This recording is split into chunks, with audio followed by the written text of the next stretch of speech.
Hello everyone, good morning to all of you. आज हमारा next topic रहेगा parturition. Parturition जिसका कॉमन मीनिंग क्या है, चाइल्ड बर्थ। ठीक है, तो पार्चुरेशन जैसे ये देखो लिखा हुआ है चाइल्ड बर्थ, कॉमनली हम इसको क्या बोलते हैं, चाइल्ड बर्थ। तो ये स्टार्ट कब होता है या ये टाइम पीरियड कब रन करता है, after culmination of pregnancy. Culmination of pregnancy का मतलब क्या हो गया, जब प्रेगनेंसी का जो टाइम पीरियड है, जो ड्यूरेशन है वो ख़त्म हो जाता है, उसके बाद हमारे पास जो प्रोसेस रन करता है उसको हम क्या बोलेंगे, पार्चुरेशन। ठीक है, प्रेगनेंसी मैंने कल आपको बताई थी 9 मंथ्स की होती है अप्रॉक्सीमेटली। तो 9 मंथ्स जब कंप्लीट हो जाएंगे किसी भी फीमेल के, प्रेगनेंसी टाइम पीरियड कंप्लीट हो जाएगा, उसके बाद आएगा पार्चुरेशन या चाइल्ड बर्थ। ठीक है, अब इस चाइल्ड बर्थ का दूसरा नाम लेबर भी बोलते हैं। आपने लेबर पेन का तो कॉमनली नाम सुना ही होगा, लेबर भी बोलते हैं। और प्रेग्नेंट वुमेन्स जो हैं ये लेबर शो करती हैं या पार्चुरेशन का प्रोसेस शो करती हैं after 9 months of conception. Conceive होने के 9 मंथ बाद पार्चुरेशन वाला प्रोसेस जो है रन करता है। ठीक है, अब ये जो पार्चुरेशन है जिसको हम बोल रहे हैं हाँ चाइल्ड बर्थ होता है, ये फ्रैक्शन ऑफ सेकंड्स में नहीं होता। इसको अप्रोक्सीमेटली 10 से 12 आवर्स लगते हैं। ठीक है, 10 to 12 आवर्स में ज़्यादा मैक्सिमम बता रही हूँ, इससे कम भी लग सकते हैं, इससे थोड़े सारे ज़्यादा भी लग सकते हैं। ठीक है, लेकिन मिनिमम जो है यही 10 to 12 आवर्स, किसी में 7 आवर्स तक चला जाता है, किसी में 8 आवर्स तक जाता है। यहीं पर ऐसा नहीं है कि 1-2 घंटा, 1-2 घंटा तो बिल्कुल भी नहीं लगता, 6-7 घंटे से ऊपर ही सबको लगते हैं इस वाले पार्चुरेशन वाले प्रोसेस में। ठीक है, अब जो ये पार्चुरेशन का प्रोसेस है ये 3 मेन स्टेजेस में रन करता है। कौन कौन से स्टेजेस हैं, एक है हमारे पास डायलेशन, दूसरी हमारे पास एक्सपल्शन और तीसरी हमारे पास प्लेसेंटल। ठीक है, अब ये जो 3 स्टेजेस हैं इनका क्या मतलब है और इनमें क्या क्या होता है वो बताते हैं। पहली स्टेज जो है डायलेशन। डायलेशन का मतलब होता है डायलेट करना। ठीक है, जैसे कि ये मदर का यूट्रस था। यूट्रस, अगर मैं आपको फीमेल रिप्रोडक्टिव सिस्टम की डायग्राम दोबारा से एक बार ओवरव्यू कराऊँ, ये इस तरह से था ना, ये फेलोपियन ट्यूब्स, ये यूट्रस, और यहाँ पे ये सर्विक्स वाला पोर्शन है जो मोस्टली कॉन्ट्रैक्ट हुआ रहता है। ठीक है, उतनी ज़्यादा इसकी ओपनिंग नहीं होती, वाइड नहीं होता, थोड़ा नैरो ही होता है। तो ये जो सर्विक्स है ये वाइड होना शुरू हो जाएगा, ब्रॉड होना शुरू हो जाएगा, डायलेट होना शुरू हो जाएगा। ठीक है, मतलब क्या है, जैसे इस तरह से ये ओपन होना शुरू हो जाएगा, ओपन होगा ताकि चाइल्ड बर्थ इजी हो सके। ठीक है, तो फर्स्ट स्टेज डायलेशन में सर्विक्स की क्या होती है, एक्सपैंडिंग होती है, सर्विक्स की पूरा प्रॉपर ओपन होना शुरू हो जाता है। अब जो ये डायलेशन है ये भी 2 स्टेजेस में रन करता है, एक आ जाएगा लेटेंट, दूसरा आ जाएगा एक्टिव। लेटेंट जो है उस वो इनिशियल फेज़ है, स्टार्टिंग वाला फेज़ है। और लेटेंट फेज़ में, लेटेंट फेज़ जो है ये 6 आवर्स तक रन करता है जिनका फर्स्ट चाइल्ड बर्थ हो, और जिनका सेकेंड चाइल्ड बर्थ हो उनमें 5 आवर्स तक रन करता है। ठीक है, लेकिन ये बहुत लंबा जा सकता है, 8 to 12 आवर्स। और इस फेज़ में होता क्या है, जो वुमेन होती है, प्रेग्नेंट वुमेन, उसको एब्डोमेन में पेन फील होना शुरू होती है। ठीक है, लेबर पेन जो है वो स्टार्ट होती है, बहुत ज़्यादा पीक पे नहीं होती, थोड़ा टाइम पे पेन होती है, उसके बाद थोड़ा टाइम बाद रिलैक्स हो जाती है। तो इसी तरह ये टाइम पीरियड चलता रहता है, 6 से 12 घंटे तक चलेगा। कम पेन हुआ, ज़्यादा हुआ, कम हुआ, ज़्यादा हुआ, इसी तरह चलता रहेगा। ठीक है, उसके बाद जो एक्टिव फेज़ है ये पेन जो है इंक्रीज़ हो जाते हैं, क्योंकि जो सर्विक्स है उसकी ओपनिंग होना शुरू हो जाती है। अभी मैं आपको विजुअल इमेजेस में बताऊंगी किस तरह से आपको ओपनिंग बिल्कुल क्लियर दिखेगी। सर्विक्स पहले नैरो था, किस तरह से वो ब्रॉड हो गया।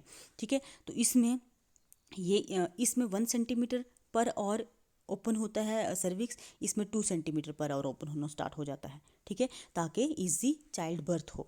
अब मैं एक और चीज़ बता दूं, ये जो ओपनिंग होती है, ओपनिंग होने के बाद जो प्लेसेंटा में पहली वाली मेम्ब्रेन थी ना, एमनियोन, कल की अगर आपको टॉपिक याद हो, एमनियोन मैंने बताया था। एमनियोन ऐसी मेम्ब्रेन जिसके अंदर एम्ब्रियो था, यहाँ पे एमनियोटिक फ्लूइड था। ठीक है, तो इनकी रप्चरिंग होना शुरू होती है और फ्लूइड जो है वो रिलीज़ होने शुरू होता है। ठीक है, जब फ्लूइड रिलीज़ होगा, फ्लूइड है, ब्लड बिल्कुल भी नहीं है, फ्लूइड रिलीज़ होने के साथ वजाइना या सर्विक्स की जो है प्रॉपर ओपनिंग होती है। फ्लूइड थोड़ा थोड़ा रिलीज़ होता है, थोड़ा थोड़ा रिलीज़ होने के साथ किसकी ओपनिंग होना शुरू हो जाती है, सर्विक्स की।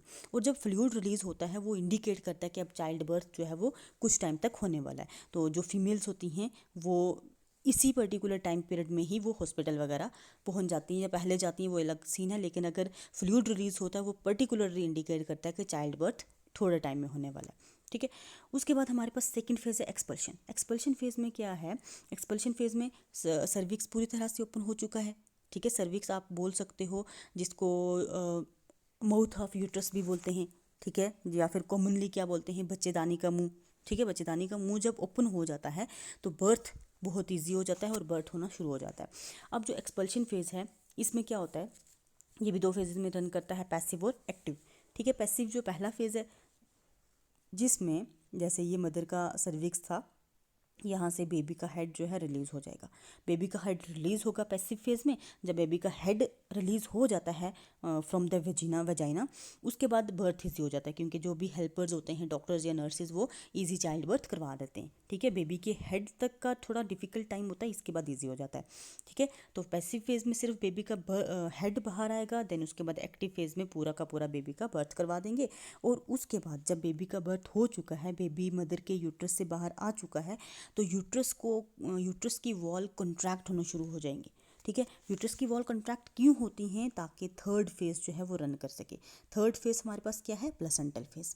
ठीक है, प्लेसेंटा जिसने पूरे बेबी को कवर करके रखा हुआ था, अब वो प्लेसेंटा उसको भी रिमूव करना है। अगर बाई चांस प्लेसेंटा रिमूव ना हो तो वो मदर की वॉम में टॉक्सिसिटी इंक्रीज कर देता है, जिसकी वजह से मदर की डेथ भी हो सकती है। इसलिए प्लेसेंटा को रिमूव करना उतना ही इंपॉर्टेंट होता है जितना कि चाइल्ड बर्थ। ठीक है, तो चाइल्ड बर्थ के बाद यूट्राइन वॉल कॉन्ट्रैक्ट करेंगी और जो प्लेसेंटा है उसको भी रिमूव किया जाएगा, मदर की वॉम से रिलीज करवाया जाएगा। ठीक है, तो ये फेज़ हमारे पास 3 फेजेस हैं। इन 3 फेजेस को याद रखना, dilation, then expulsion, then placental.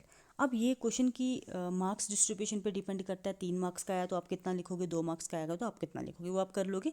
ठीक है, तो अब मैं आपको इसकी विजुअल इमेजेस बताती हूँ, उसमें क्लियर होगा किस तरह से सर्विक्स का माउथ ओपन हो रहा है, किस तरह से चाइल्ड बर्थ और प्लेसेंटल फेज रन कर रहे हैं। इसको देखें, ये फर्स्ट फेज़ है। ठीक है, ये भी अभी फ़िलहाल फर्स्ट फेज़ है डायलेशन का। ये एक्सपल्शन का फेज़ है। ठीक है, ये भी एक्सपल्शन में ही आएगा और ये हमारे पास प्लेसेंटल फेज़ है। अब यहाँ देखो, ये देखो सर्विक्स की ओपनिंग बिल्कुल नैरो है। अभी यहाँ ओपनिंग होना शुरू हुई है।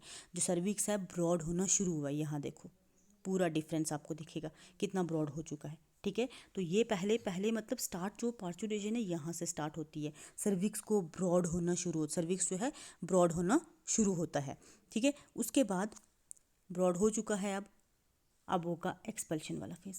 एक्सपल्शन मतलब ये देखो हेड बाहर आ चुका है। पैसिव फेज पहले रन किया ना, हेड पहले बाहर आया, देन ये देखो किसी की हेल्प की वजह से चाइल्ड बर्थ जो है वो इजी हो जाता है। बेबी हेड आया, देन उसको डिलीवर करना इजी हो जाता है। थोड़ा बहुत रोटेट करके, ये डॉक्टर्स का ही प्रोसीजर है, इसको हमने नहीं करना कि किस तरह से बर्थ करवाया जाता है। हमने सिर्फ इतना याद रखना है कि एक्सपल्शन में हेड पहले बाहर आएगा, देन उसको पूरा बर्थ करवाया जाता है। अब ये देखो जो लास्ट प्लेसेंटल स्टेज है, बेबी पूरा बाहर है मदर की वॉम्ब से। अंदर क्या है? सिर्फ और सिर्फ प्लेसेंटा।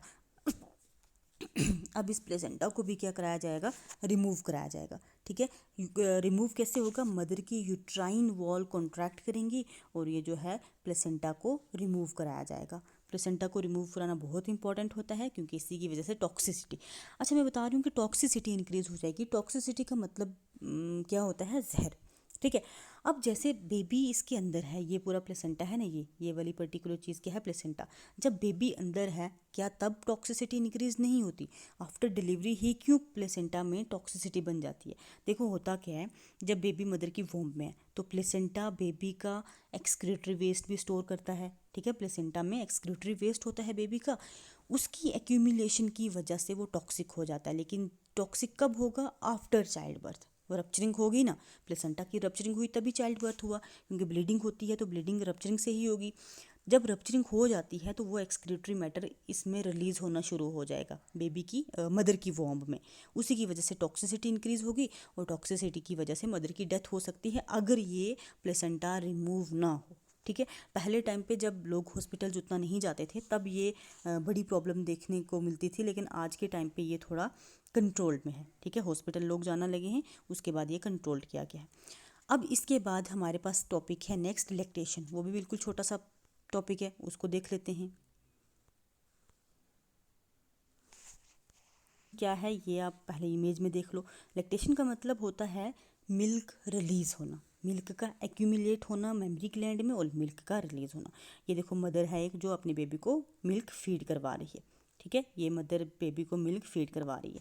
अब जो मिल्क है इसकी प्रोडक्शन और इसका रिलीज़, मदर के मेमरी ग्लैंड से रिलीज़ होना और मदर के मेमरी ग्लैंड में प्रोड्यूस होना अलग अलग हार्मोन्स के अंडर अंडर कंट्रोल होता है। ये देखो प्रोलैक्टिन हार्मोन जो मिल्क की प्रोडक्शन करवाता है, मेमरी ग्लैंड्स में मिल्क की प्रोडक्शन कराता है, और ऑक्सीटोसिन जो मेमरी ग्लैंड से मिल्क को रिलीज़ करवाएगा। ये 2 हार्मोन्स हैं। ठीक है, अब ये दोनों हार्मोन्स काम कब करते हैं? देखो at the time of pregnancy, जब प्रेगनेंसी अचीव होती है उसी के बाद मदर की मेमरी ग्लैंड्स में मिल्क की प्रोडक्शन होना स्टार्ट होती है। ठीक है, अनमैरिड फीमेल्स में बिल्कुल भी प्रोडक्शन नहीं होती, सिर्फ प्रेगनेंसी अचीव होने के बाद मेमरी ग्लैंड में मिल्क की प्रोडक्शन होना शुरू होती है। अगर मान लो किसी अनमैरिड फीमेल में मिल्क की प्रोडक्शन होना शुरू हो जाती है तो वो मेमरी ग्लैंड का कैंसर इंडिकेट करती है। ठीक है, और ये क्योरेबल है, ऐसा नहीं है कि अगर किसी को कैंसर हो जाए तो वो क्योरेबल नहीं है, क्योरेबल है। इनिशियल स्टेजेस में पता चल जाए तो आराम से ये क्योरेबल होता है। और मिल्क अब वो एक अलग चीज़ होगी, हम पर्टिकुलरली बात कर रहे हैं लैक्टेशन की। तो मैंने जैसे आपको बताया था हमारे ब्रेन का हाइपोथैलेमस वाला पोर्शन जो होता है ये पूरी बॉडी की चेंजेस को रिकॉग्नाइज कर देगा। ठीक है, तो ये बॉडी की चेंजेस को रिकॉग्नाइज करेगा, किसको इनिशिएट करेगा, पिट्यूटरी ग्लैंड को, और पिट्यूटरी ग्लैंड फर्दर दो हार्मोन्स ही प्रोड्यूस करेगा। पहले प्रोलैक्टिन जो है वो at the time of pregnancy जब 9 मंथ की है तब प्रोलैक्टिन एक्टिव रहता है, क्योंकि मिल्क की प्रोडक्शन होना शुरू हो जाती है, जो मेमरी ग्लैंड्स थे वो एक्टिव होना शुरू हो जाते हैं। ठीक है, उसके बाद जब चाइल्ड बर्थ हो जाता है या जब यूट्राइन वॉल कॉन्ट्रैक्ट कर रही होती हैं उसी टाइम ऑक्सीटोसिन भी जो है वो रिलीज़ होना शुरू हो जाता है। ठीक है, ऑक्सीटोसिन क्यों उस टाइम रिलीज़ होना शुरू होता है, क्योंकि आफ्टर बर्थ कुछ बच्चों में after delivery instant breast feeding करवानी पड़ती है। ठीक है, कुछ बच्चों में, सब में ऐसा नहीं होता, थोड़ा टाइम पीरियड बाद ही फीडिंग करवाते हैं, बट इंस्टेंट फीडिंग करवानी होती है। तो नेचुरली मदर की बॉडी में ये सारा प्रोसेस चल रहा होता है कि आफ्टर डिलीवरी चाइल्ड को फीड करवाना है, इसलिए oxytocin at the time of parturition जो है वो रिलीज़ होना शुरू हो जाता है और मदर जो है वो रेडी हो जाती है सक्लिंग्स या बेबी को फीड करवाने के लिए। ठीक है, ये एक विजुअल इमेज है। अब इसका जो आपको लिखना है वो बता देती हूँ किस तरह से लिखना है और उसमें क्या क्या है। ठीक है, आपने इतना बड़ा नहीं लिखना, ये मैं आपको अलग से सेंड करूँगी जो आपको लिखना है। लैक्टेशन, यहाँ पे जो चीज़ें हैं मिल्क हाईलाइट की हुई हैं, उन चीज़ों को देखो जो हाईलाइट की हुई है। देन मेमरी ग्लैंड्स, मिल्क कहाँ बनेगा, इनसाइड द मेमरी ग्लैंड। ठीक है, और उसके बाद चाइल्ड बर्थ के बाद ही रिलीज़ होगा, प्रेगनेंसी के टाइम मिल्क बनना शुरू होगा। और एक चीज़ बता दूं, जैसे मैंने प्रोलैक्टिन हार्मोन का आपको बताया था, प्रोलैक्टिन के अलावा मिल्क की प्रोडक्शन में कौन कौन हार्मोन रोल प्ले करते हैं, एस्ट्रोजन रोल प्ले करता है, प्रोजेस्टेरोन जिसको प्रेगनेंसी हार्मोन बोलते हैं वो भी रोल प्ले करता है। ये हार्मोन्स मिल्क के मदर की मेमरी ग्लैंड्स में मिल्क को एक्यूमुलेट कराना शुरू कर देते हैं। ठीक है, अब लैक्टेशन को छोड़ के जब मदर का मिल्क जो रिलीज़ होता है, जो फर्स्ट मिल्क होता है जिसको कोलेस्ट्रम बोलते हैं, फर्स्ट मिल्क जिसको हम क्या बोलते हैं, कोलेस्ट्रम, वो थोड़ा सा येलो कलर का होता है। ठीक है, कोलेस्ट्रम बोलते हैं, कोलेस्ट्रम येलो कलर का होता है। और पहले टाइम में क्या किया जाता था, इसको लोग अच्छा मिल्क नहीं मानते थे, बोलते थे ये गंदा वाला है, येलो कलर का है, तो इसको फीड ना करवाया जाए, तो वो मदर की ब्रेस्ट से ऐसे ही रिलीज़ करवा देते। लेकिन स्टडीज़ के बाद पता चला ये जो कोलेस्ट्रम होता है हाईली न्यूट्रिशियस और इम्पॉर्टेंट होता है। इसमें ये मदर का फर्स्ट मिल्क माना जाता है और इसमें इम्यूनोग्लोबिन्स होती हैं, IgA होती है। ठीक है, और ये जो IgA है ये मदर अगर बेबी को फीड करवाती है तो अप्रॉक्सीमेटली 2 से 3 महीने तक बेबी को कोई इन्फेक्शन नहीं हो सकती। ये जो है प्रोटेक्ट करके रखती है, 2 to 3 मंथ्स तक प्रोटेक्ट करके रखती है। उसके बाद बेबी थोड़ा बड़ा हो जाता है तो उसको ज़्यादा रिक्वायरमेंट होती है तो ये उतना प्रोटेक्ट नहीं कर सकती, लेकिन 2 से 3 महीने तक IgA पूरा बेबी को प्रोटेक्ट करके रखती है। और IgA किस में प्रेजेंट होती है, कोलेस्ट्रम, मदर फर्स्ट मिल्क। ठीक है, मदर फर्स्ट मिल्क की बात होगी। उसके बाद जो मिल्क होता है वो नॉर्मली जैसे वाइट कलर का ही होता है और उसमें किसकी कंपोजिशन ज़्यादा होती है, प्रोटीन की। प्रोटीन भी होती हैं, कार्बोहाइड्रेट्स भी होती हैं, फैट भी होती हैं, लेकिन प्रोटीन की कंपोजिशन ज़्यादा होती है जो बेबी की ग्रोथ को एनहांस करती है। ठीक है, तो ये आ गया हमारे पास लैक्टेशन का प्रोसेस भी। यहाँ तक हमारा यूनिट फर्स्ट का फर्स्ट सब यूनिट कंप्लीट हुआ। उसके बाद हमारे पास सेकंड सब यूनिट है, वो भी उतना लंबा नहीं है, शॉर्ट ही है। लॉन्ग क्वेश्चन जो है हमारे कंप्लीट हो चुके हैं। ठीक है, तो आज हम यहीं तक रखेंगे, नेक्स्ट हम सेकंड सब यूनिट स्टार्ट करेंगे।